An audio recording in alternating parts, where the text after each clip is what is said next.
Hi, my name is Greg Suddy, and I am here with San Diego Soccer's midfielder Eddie El Vaquero Velez, and on this edition of Ponto Off the Wall. And we're going to talk to Eddie about some of his growing up and whatnot. So, welcome, and thanks for joining me today. Greg, it's a pleasure, man. Thank you very much for this interview. It's been I was like watching those guys and I was Nice. like, oh, I hope to get called to Oh, this no one. kidding, really? Yeah, Oh, I was man, like really okay. hoping. Right. Well, I'm really excited to have you. And you and I have had a sort of a social media relationship for a few Yeah. years, and it's been a real honor for me to have a chance to sit and talk with you. Thank you, man. It's a pleasure. So let's talk a little bit about your growing up. Well, I grown up, born and raised in Tijuana, Okay. Mexico. Right. Start playing soccer like every kid, since I was like, let's say 6, 7 Okay. on the streets, Sure. 2 rocks on the street, like Right. uphill. Right. And- not a level playing field, as they say. No, it was like uphill, and you always pick like the one like going up because you don't want the ball to roll down. Right. Wow. So it was kind of like it was good, it's fun. I lived on apartments, let's put it that way. Okay. There were buildings with 3 condominiums. Right. I mean 3 condos, Cool. and we pretty much like it was a bunch of kids there. So when did you originally get involved in any kind of organized soccer? Organized soccer. So it's kind of crazy. So there was a team on my neighborhood Okay. that all the kids played for, Okay. Wow. and it was. I mean, I probably never got invited at the beginning, and then I just got invited to the team. Wow. But the year that I got invited, the owner of the team decided to quit. Okay. Wow. So the team was gonna like fall apart, and then my dad jumped in, and he was Wow. like, "Hey, I'll take the team. No kidding. Yeah, I'll take the team, but I'll pay all the fees. I pay all this, and but I'm gonna need someone to help me coach." Okay. So the interesting on like this, it's my mom was the coach. Wow. So my mom coached me for, I would say 6 years, from 6 to 11, 12, something I around think the that. obvious question is, how much field experience did your mother have?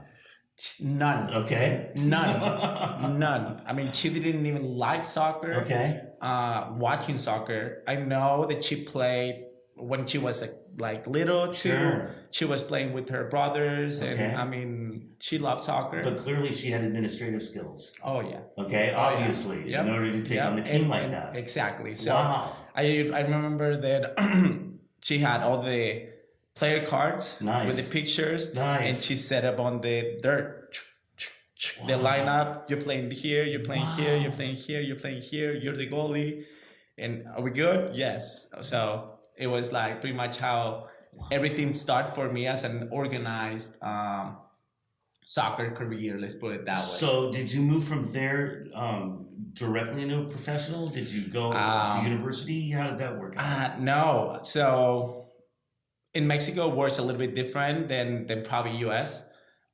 There's a lot of kids like following that dream, Right. playing Of course. soccer. Absolutely. Like there's It's like the dream. yeah, it's like a lot of kids. Pretty much, if you ask every kid what you want to do, you want to play soccer professionally. Right. So Right. that's how it works in Mexico. Sure.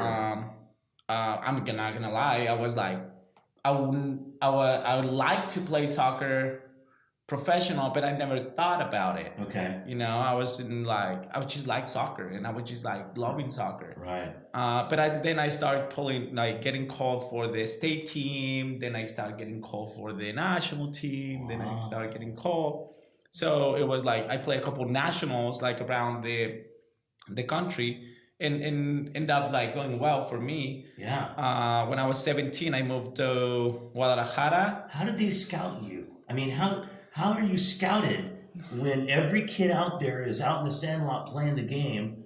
I mean, what does the national team look? Where are they looking?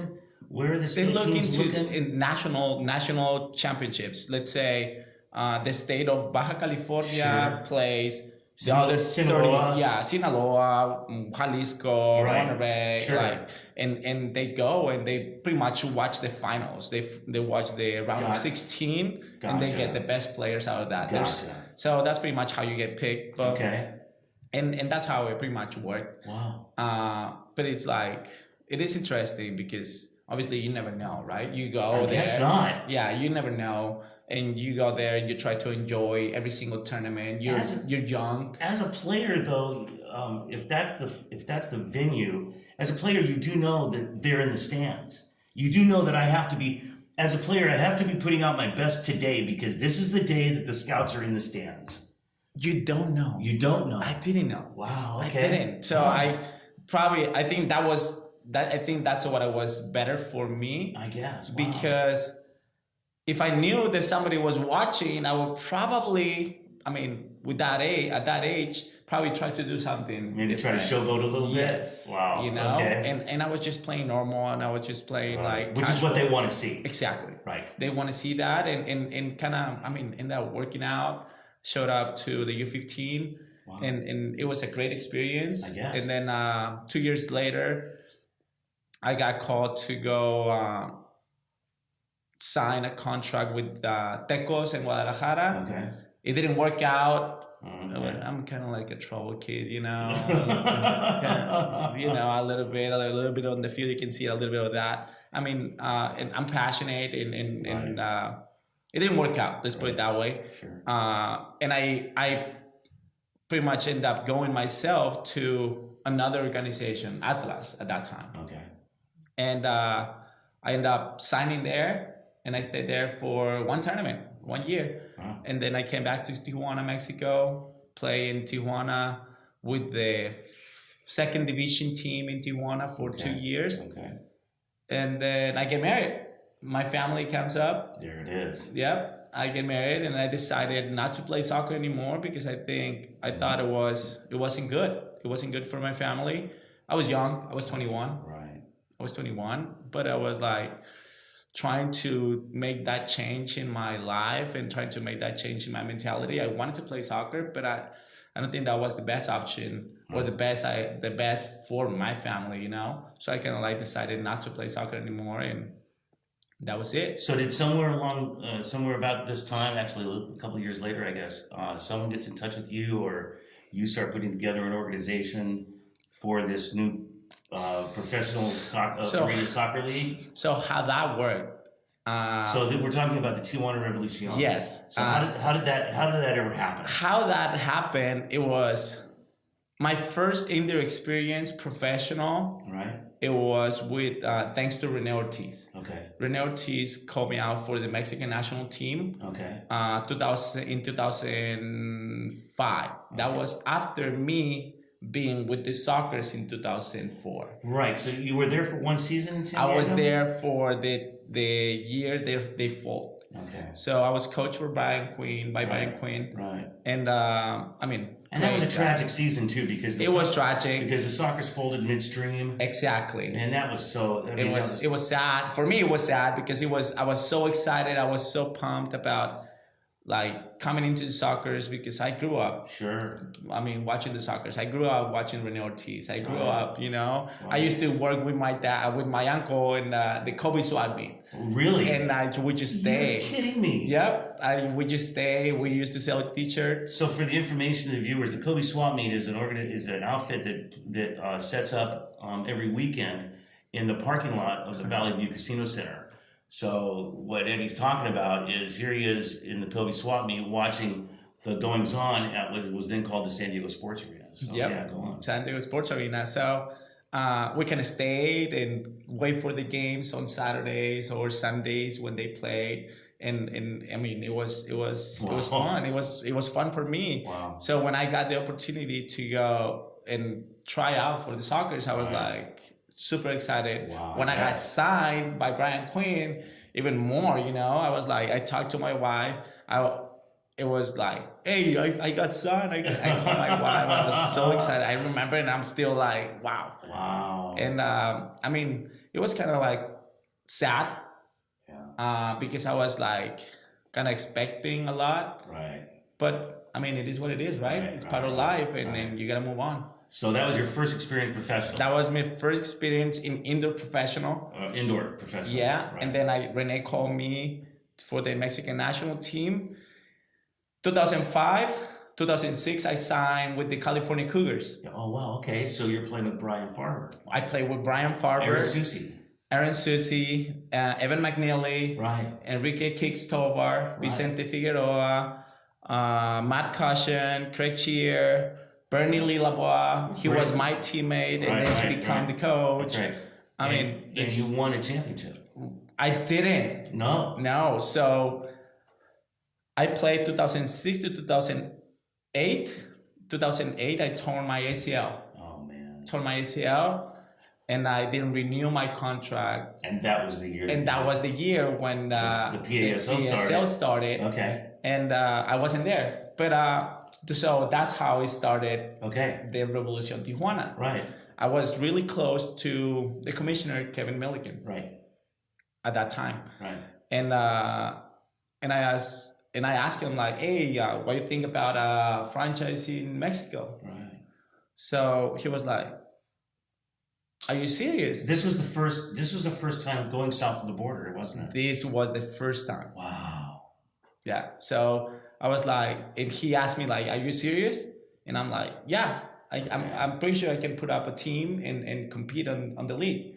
But you have to like give me like all the ins and outs, how everything works out. Sure. And I'm pretty sure I can put it together. Right. I know a lot of people in Tijuana that it can invest a little bit of money, not as much, and we don't have the infrastructure of the US, but I mean, there's always good players, you know. And you did put out a competitive team. Yeah, we ended up competing San Diego Sockers. Right. And I mean, it was a good team, you know. It was a good experience being in front of that first organization. Myself created the first ever team in Mexico. Okay, so I had no idea we were going to go here, but I just got to go. I mean, look, and we're going to talk about a little bit of this later, but look at what that has done to the flavor of the major arena soccer today.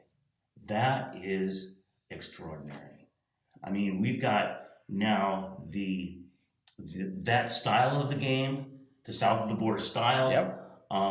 So many of the players are just all over the place. Yeah. And they're all standing on your shoulders. Yep. Wow. I mean, that's kind of like, I mean, now that you put it that way, it's kind of like making me think like, wow, that is right. Well, it is.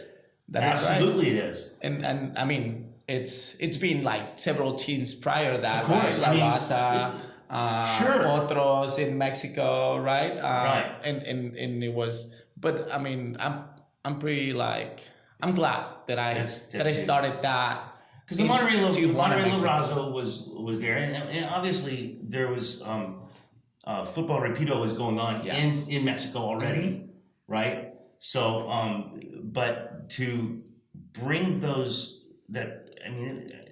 it was flirted with La Raza. Yeah. That team folded. Monterrey's got just a huge history. Yeah. But yeah, within this league, that is really amazing. Yep. So then we're talking a little bit about how you came from there to the San Diego Sockers. So how Revolution folded. Yeah. And then we found you on the field back again in San Diego. Yeah. So how this happened? I met Phil at one presentation of a player in Anaheim Bolts. Okay. And he saw me. I was owner of the Revolution Tijuana. Right. I went in support Bernie as an owner, like new franchise coming into the because he was opening up the Bolts up. He was opening up that team, the Anaheim Bolts, and I went and supported him. You know, he called me, hey, can you come? Sure, I can come. Just give you support, like as an owner, as a part of the league. Right. And Phil was there too, and he was like, hey, you're gonna play for Anaheim. And I'm like, no, I'm not. Oh, wow. And he was like trying to say that I was gonna play for Anaheim, and I was like, no, I'm not. So he ended up like getting in touch with me and pretty much like everything came together, and after meeting and probably meeting Phil there, we kind of like talk a little bit, and Right. and he convinced me, and That's it great. wasn't even like hard to convince me to come to the Sockers. It was pretty easy.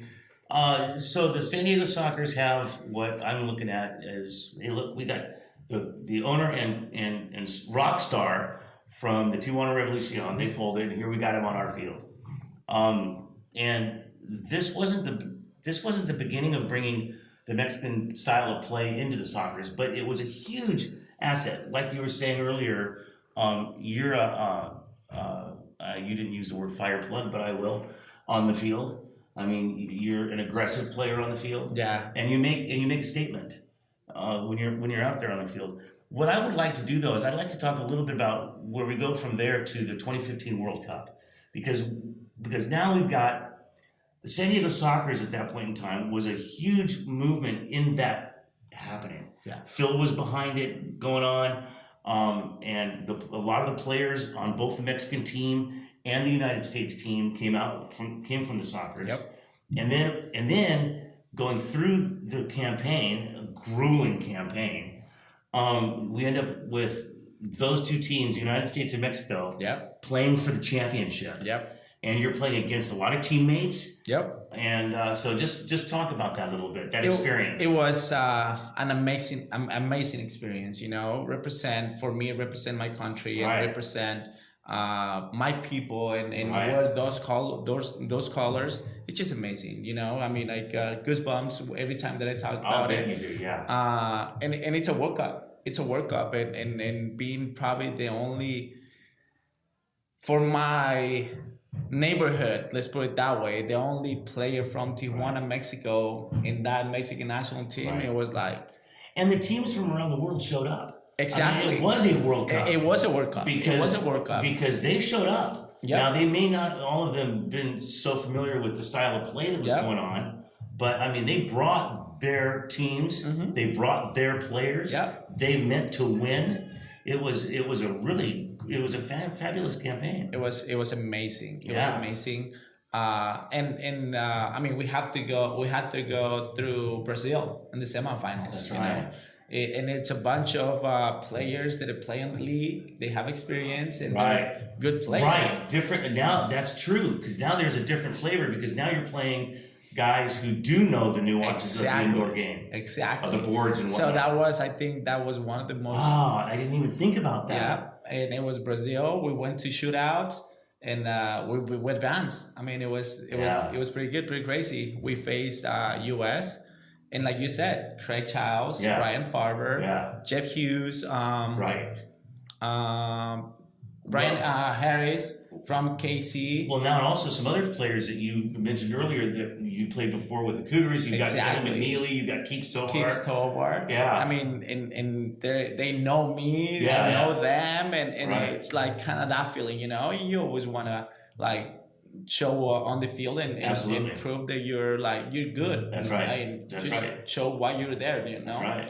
And especially representing your country. Absolutely. But like, I mean, when it's all said and done, and everything is over, like we're all friends. Of course. And we enjoy each other. Of course. And we're like Yeah. happy No, to that's be never in together. question. Yep. So let's talk a little. You mentioned Rene Ortiz. Let's talk a little bit about. I want to focus a little bit on Rene Ortiz. Here's a guy that played for the San Diego Sockers back in the day. Here's a guy who has embraced the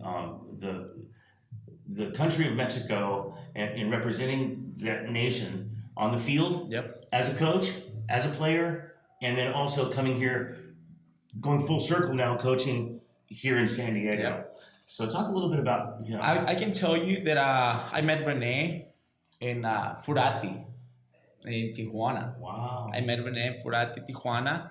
He was a superstar, obviously, at that time when there was off season with the indoor league. When it was off season during the indoor season. Right. He always come to Tijuana and play, Really? with the teams in local teams. Wow. And you can see his like composure, like as a person and as a player. Yes. He was like really composed, and for me, I can tell you that was my role model as a player and as an indoor player and as a person, I mean, no question about it. I Right. mean, he's like excellent person. He had taught me so much, Right. and he's still like teaching me a lot. That's huge. He's amazing. He knows the game. Nice. He That's teaches you well, right. and he talks to you. Right. Which is huge. Right. I remember one occasion when we were part of the state team. He was the head coach, and all the players were like talking, having fun, like making jokes and all that stuff.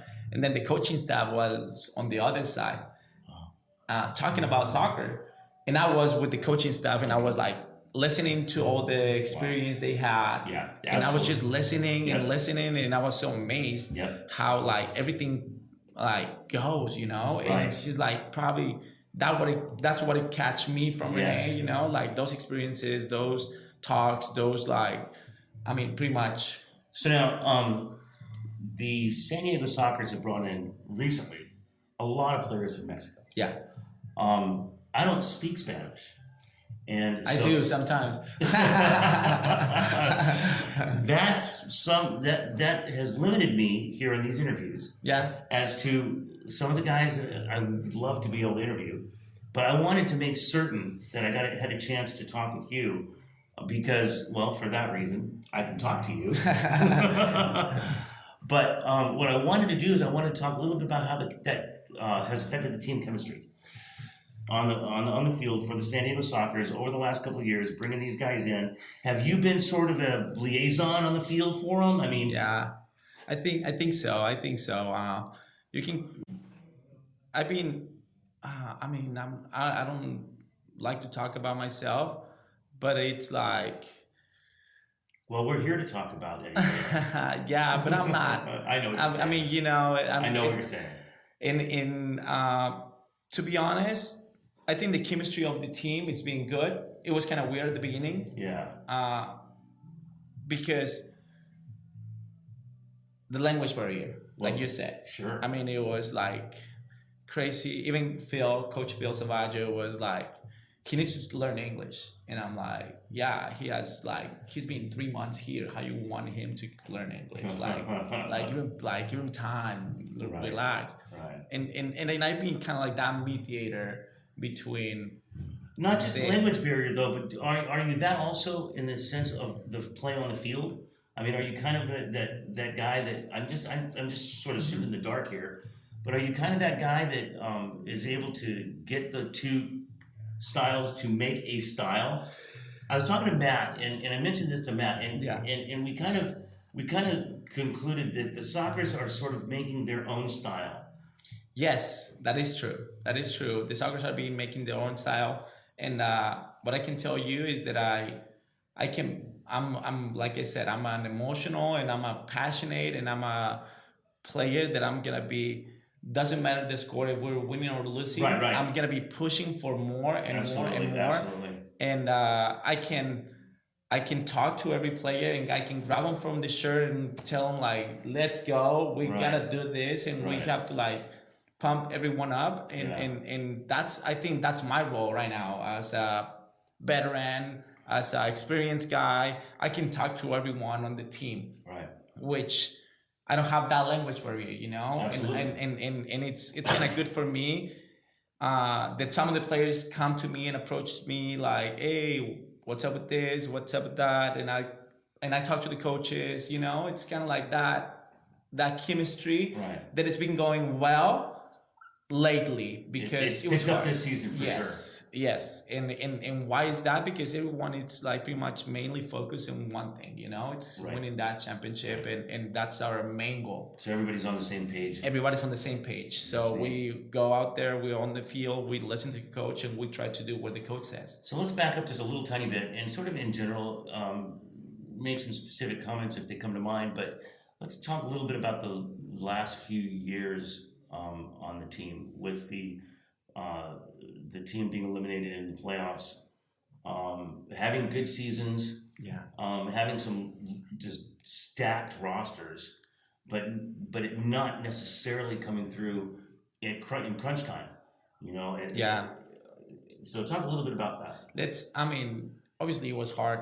It was hard for everyone. It was kind of hard because uh, San Diego Soccer is a team that it's like used to win. It used to like Right. go and advance and just Right. win. I mean, doesn't matter how, but Championship or yeah, nothing, championships, yeah. And there's nothing else on our mind. Yeah. And those seasons, it was kind of like hard for us to kind of like 2 years at the hands of the Las Vegas Legends. Yes. 2 years at the hands of Solis de Sonora, and both teams during the regular season were competitive but not dominant yeah over the Sockers. The Sockers could beat them, yeah and when it came time to when it really mattered. And I think that was kind of a little bit of I don't know. We kind of showed up to those games, the key games that we lost. Right. We kind of showed up like kind of like a little bit knowing that we were a little bit ahead of them, and Right. Overconfident, maybe? a little, probably. Let's put it that way. So now the one game the two games that come to mind to me was the ridiculous Las Vegas game in the rec center. That, I mean, I don't know what the heck that was all about. Yeah. But then even more so that sort of hit me was the first leg loss to Sonora in San Diego that forced San Diego to go into Sonora and battle through that second game into the mini game. Yeah. Of course, it looked to me like the Sockers just left it all on the field to get to the mini game. Yeah. In the mini game, there's nothing on the field. Yeah. Nothing left. Yeah, I think that loss in San Diego was just that was huge. That was key, and that's what I'm talking about. Right. Like we kind of like showed up to the field like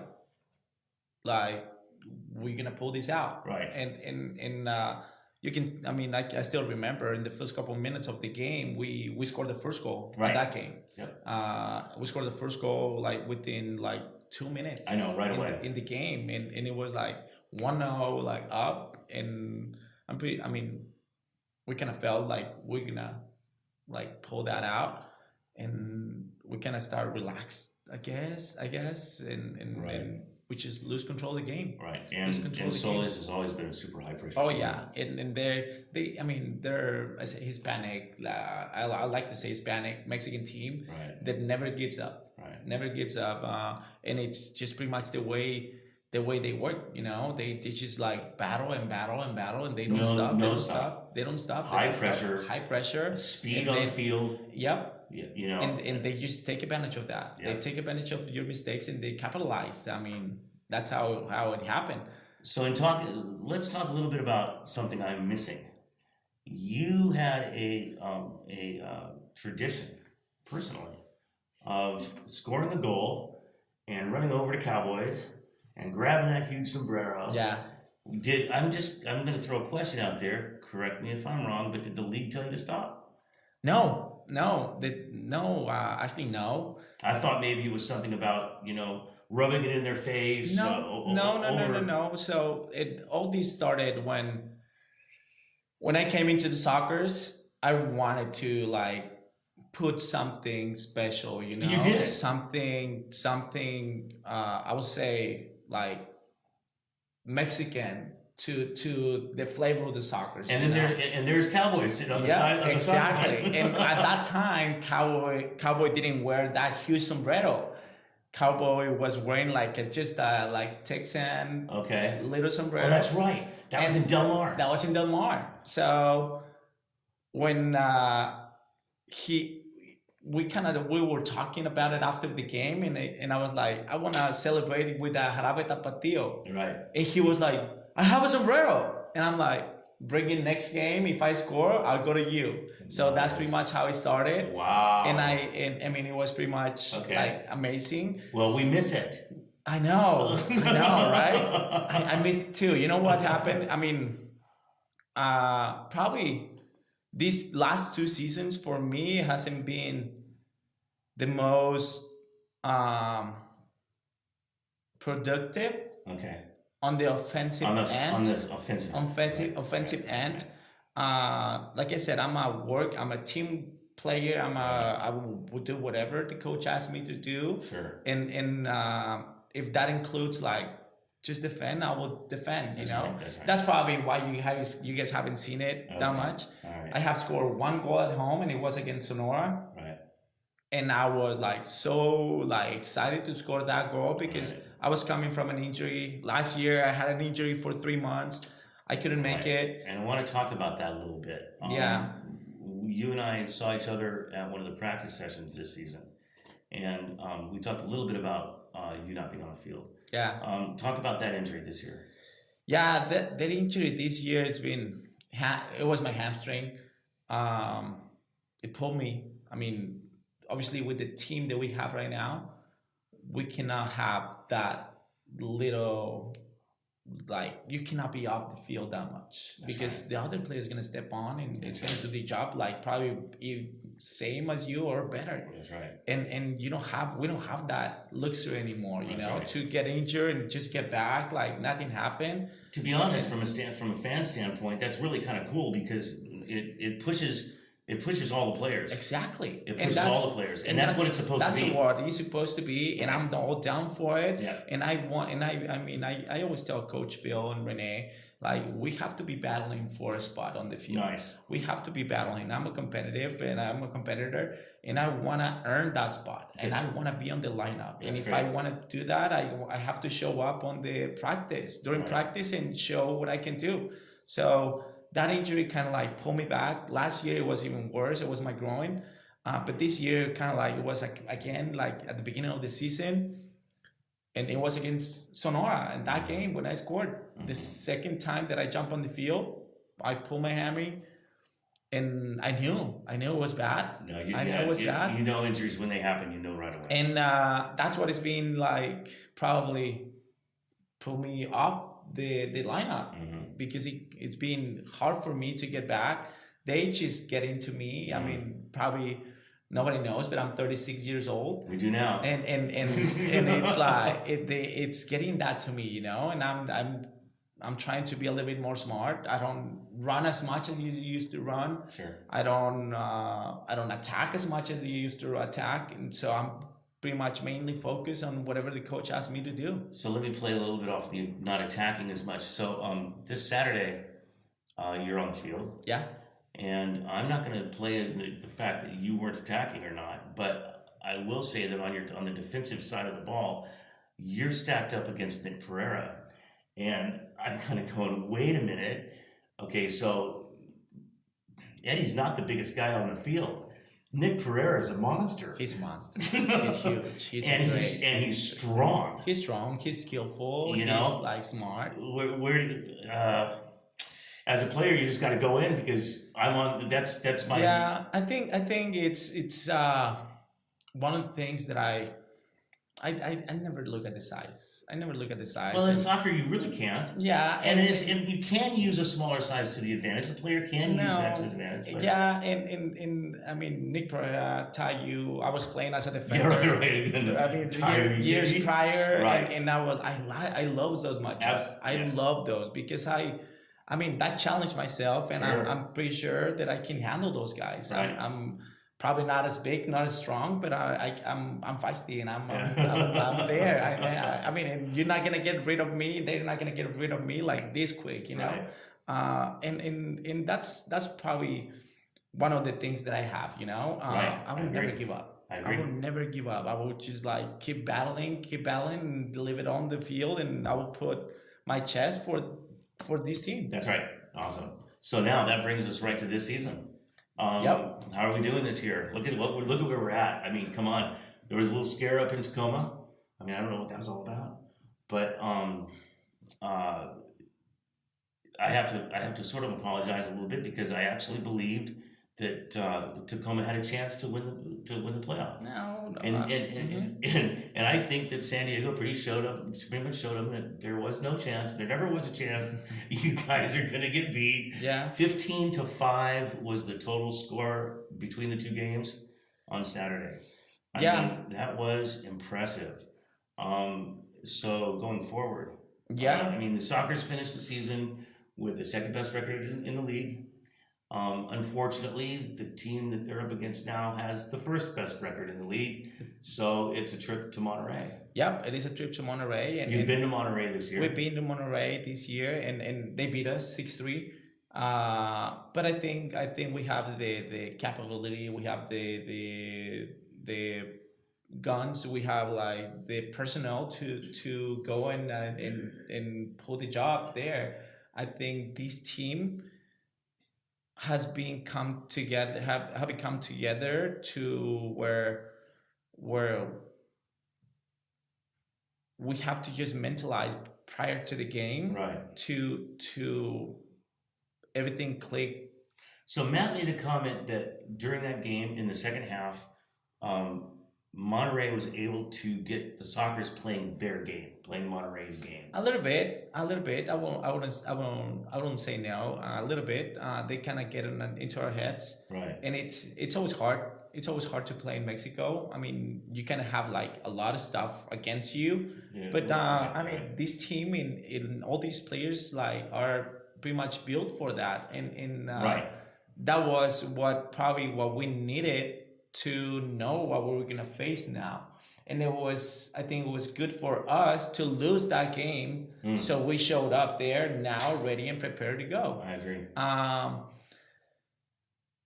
Mexican teams are feisty, Yeah. and they get into your head. That is the style that Yeah. is right there. Yeah, and High pressure. high pressure, and Yeah. guess what? The San Diego Sockers has that. I know. Has that, and they have like the calm and mentality of the experience, like Craig, like Chris, like Boris, like Right. I mean, all those guys that have like So Sean Bowers commented that this season the team personality has I'm not sure exactly the words he used, but everybody's got each other's back.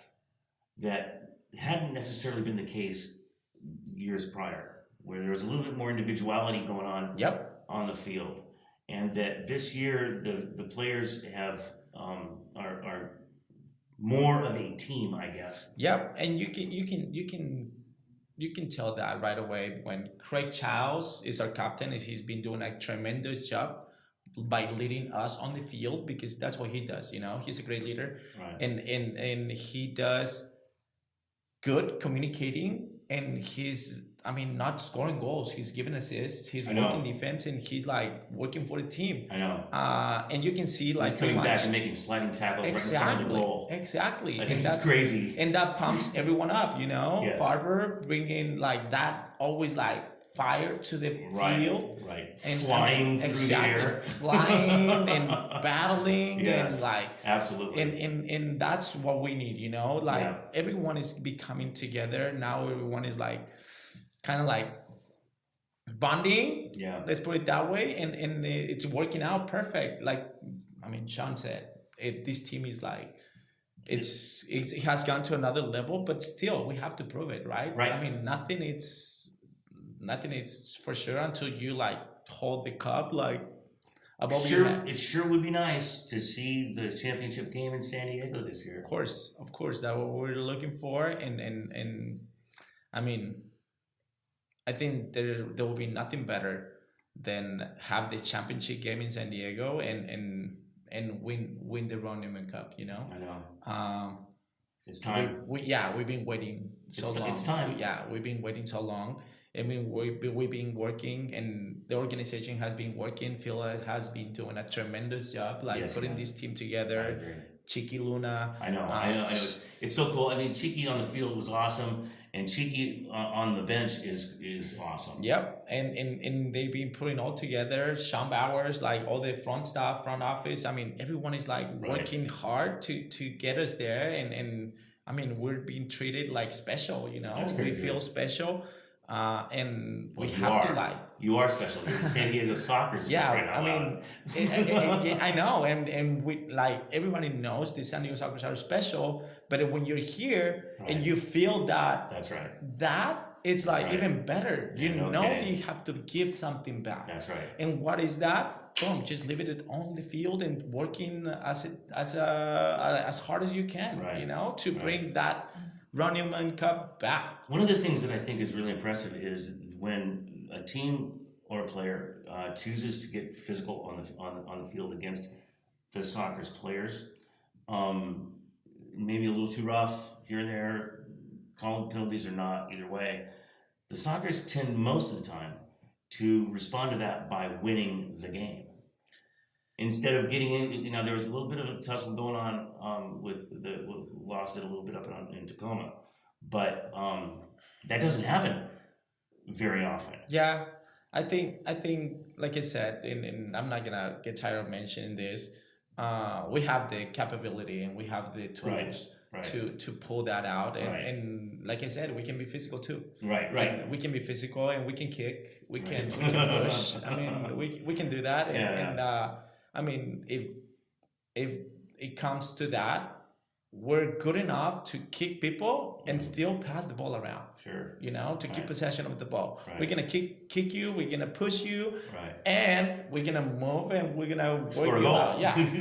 I mean that's Or the block a difference. shot. Yeah. Right. That's the difference that we have right now. I mean, Right. So let's talk a little bit about your family. I get married to a beautiful woman. By the way, I know that to be true. I've never met her, but I've seen the pictures. Oh my God, she got me fourth grade. Nice. In fourth grade, we met each other. That's outrageous. That's so cool. We met each other. I was a new kid. Like I said, I've been always a trouble kid, and I came to a new school. I was a new kid, and she got me right away as soon as I walked into the classroom. I was like, oh my God, she's like gorgeous. And we were boyfriend and girlfriend in fourth grade. No way. Yes, we did. We were. Wow. So it was like crazy. Have you been in that relationship all the way through? No. Okay. No. I mean, we were in fourth grade, Sure. I mean, you were young, you were a kid. Of course, yeah. It was like 2 months, I met- 3 weeks, something like I met that. my fiance when I was 14. Oh, really? I'm 58 years old now, and we're going to get married next month. Nice. So That's amazing. There's an interesting Yeah. parallel to the Yeah. story we're talking about here. So it's kind of probably the same, and it was like fourth grade, and then we kind of like went different classrooms, and then I saw her when we were in eighth grade again. Wow. One more time. It was just one day I called her because I knew her phone number. I never forget her phone number Wow. since fourth grade. And I called her, hey, you know what? I'm gonna play by your house. You wanna come and watch the game? Sure, I go. I went, pick her up, boom, watch the game, drop her off at her house, and boom, I That was was it. gone. And that was it again. And then we kind of like, ooh, that was crazy. So we kind of live in the same neighborhood, Okay. but it was like too far apart from each other, and we ended up meeting. She went to a pharmacy, and I was like going to buy water. So you just run into each other on the street. Yeah, but it was my friend. My wife was like really good looking, and my friend was like, oh my God, look at that girl, Oh, no. and I was like, oh my God, she's gorgeous. Wow. And when she turned, and I was like, I know her. Well, yeah. And then he's like, you're kidding. No way. And I'm like, I know her. And I kind of turned my head around a little bit. And when I turned my head, she starts like yelling at me, Eduardo. And I'm like, oh my God. Oh, So I kind of like turn, wave a little bit. Wow. And since there, we've been together. That's awesome. We've been together. We And you have 3 children? 15 years together, 16 years together, 14 married.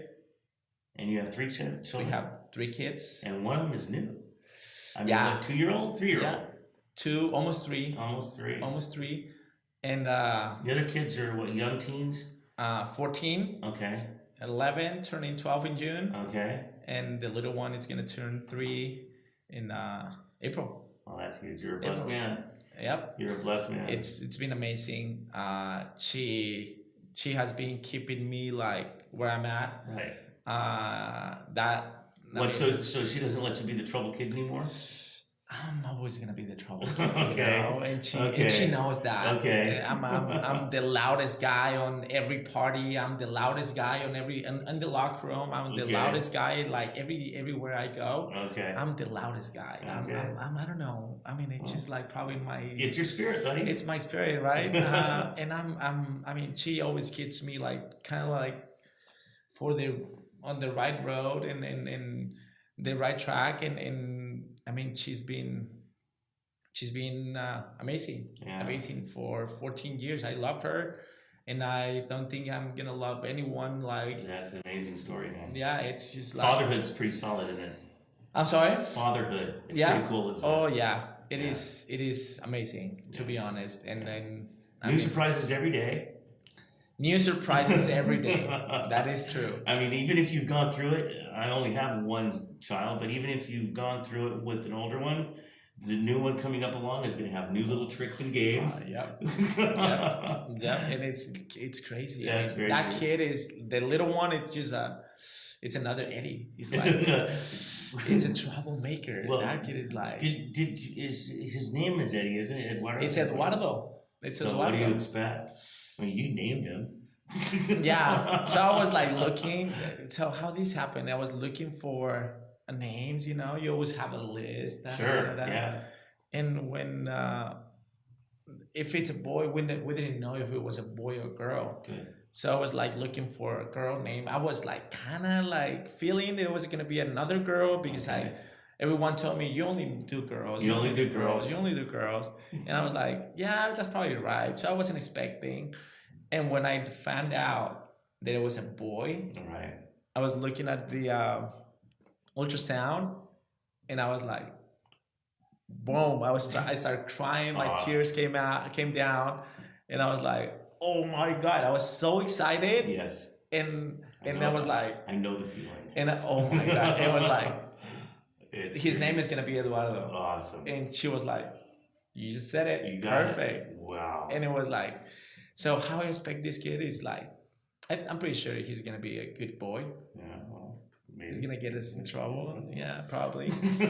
My daughters are amazing. That's got They're we just moved up to Carlsbad. Oh really? They have a new school, and I'm proud of them.